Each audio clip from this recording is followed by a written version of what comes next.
Kur'an-ı Kerim ne buyurur? Buyurur ki Allah'ın kendirinden yapışan ve tefriqe olmayan. Eğer biz baksak hadislere, hablillah nedir? İkidir. Allah'tan insanlara olan, yani hablun minan nas ve hablun minallah. Allah'tan insanlara olan kendir var, insanlardan Allah'a olan kendir. Allah'tan bize olan kendir Kur'an-ı Kerim'dir. Bizden Allah'a olan kendir Ehl-i Beyt mektebidir. Gittiği yoldur. Ali İmran'ın 101. ayesinde buyurur ki herkes Allah'a sığınsa, Allah'a taraf gelse, hakkı başa düşmek için çalışsa, adım atsa o sırat-ı müstakime hidayet olacaktır ki, hidayet olunmuşlardandır ki Kur'an-ı Kerim buyurur. Nisa 59. ayede eğer siz bir şeyde mübahisə eləsəniz, birbirinizden çəkişsəniz, o çəkişdiyiniz, o mübahisə etdiyiniz əməlləri, şer'i, üsul ve diğer meseleler olsun fark eləmir. O şeyleri Allah'ın kelamı ile hallediyor. Peygamberin kelamı ile hallediyor. Yani tek Allah'ın ayesiyle demir. Başa düşmesen, anlamasan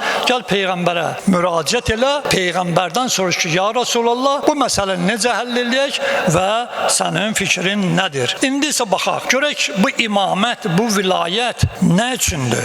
İmamet ilahi ahd peymandır. Mesela için Allah imameti ahd peyman bağlayıp buna delillerimiz var mı? Buna Kur'an'da ayeler var mı? Allah Teala buyurur o ahvalatı eşitimiz ki İbrahim Aleyhisselam, İsmail Aleyhisselam'ı apar kurban kesende bıçak kesmir. Allah bir koyun nazil edir. Ya İbrahim sen imtihandan yaxşı çıktın. Bugünden sonra seni dünyada bütün insanlar için imam tayin elədik. Evvelerde biz qeyd eləmişdik. Fakat yadda olsun ve bir eşitmeyenler için deyirəm. Kur'an-ı Kerim'de Allah Teala İbrahim Aleyhisselam'a necə xitab edir? Abd. Sonra necə deyir? Nəbi. Sonra Resul. Halil. O da ki atıldı. Bunların hamısının mərtəbəsi var. Niye deyilibdi? Halil ondan sonra İbrahim Aleyhisselam'a Halilullah deyildi. Axırıncı bakın en yüksek Allah ne buyurdu? Özü koca yaşında. Dedi ey İbrahim seni ise büyüğünden sonra ben imam tayin elədim. Məgər siz bilən vəzifələr üstten aşağı gedir ya aşağıdan yukarı gedir. Mesela için biri tələbədir, biri şagirddir. Bunların hamısını görürsən ki ilim arttıkça adlar artır. Allah da Kur'an-ı Kerim'de en yüksek ad bir peygambere verir ki bizim peygamberden sonra en faziletli, en şerefli bir şəxsiyyətdir ki Allah onun en yüksek 4 tane ad verenden sonra 5.'dir ki indi sen imam mertebesine yükseldin. Görün imamet nedir? Ne kadar üstündür ki bütün o adlardan. Ve İbrahim Aleyhisselam təəccüb edir. Təəccüblə soruşur. Yani o kadar şerefli addır ki, o kadar yüksek bir fazilet vazifesidir ki bu. Deyir ilahi sen ki mənə bu adı verdin, yani mənə o adları vermişsən. O da atanda Halilullah dedin.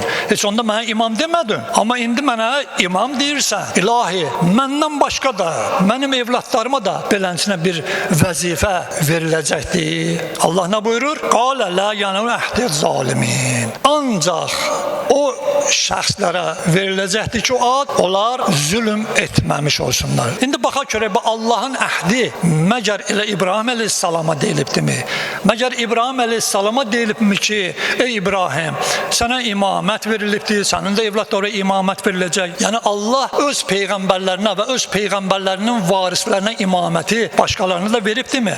Bəli. Məsələn Musa Aleyhisselamın haqqında ayəyə diqqət eləsəniz Allah'a dua edir ki Rabbi şrahli sadri ve yassirli emri ve hlul uqdatan min lisani yefqahu qawli ilahi. Mənim qəlbimi genişləndir cinən ilahi əmrləri icra etməyi mənə yüngülləşdir və dilimin bağlantısını açında burada neçə mənalar var. Bunların geniş izahı var. Və ilahi yefqahu qawli mənim sözlərimi aydın başa düşənlərdən qərar ver və ilaxir vec'alli vəzirən min əhli. Əsas söz buradadır.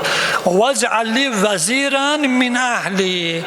İlahi məni peyğəmbər seçmisən. Mənə öz əhlimdən bir vəzir verginən, bir köməkçi verginən, bir imam verginən. Kimi? Haruna əxi. Quran deyir ya bunu. Hədis deyir ki mübahisə eləyək. Quran buyurur ki Musa Aleyhisselam deyir ki ilahi mənə qardaşım Harunu vəzir verginən, təyin eləginən. İndi bax ki Peyğəmbər Aleyhisselamın bütün İslami kitabların hamısında var bu söz. Həzrət ki gedirdi cihada, yığdı cemaat. Orada ne dedi?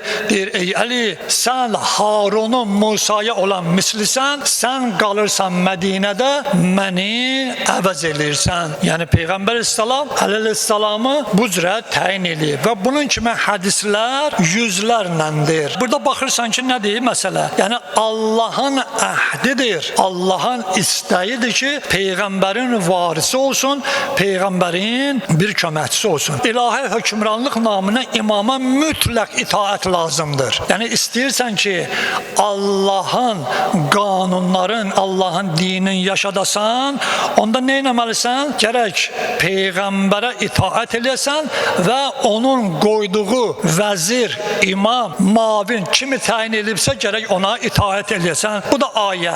Nisa surəsi 59-cu ayə. Allaha itaət eləyin, Peyğəmbərə itaət eləyin və ulul əmri minkum və sizdən olan əmr sahiblərinə itaət eləyin. Yəni o şəxsi ki, Allah tərəfindən təyin olunubdur.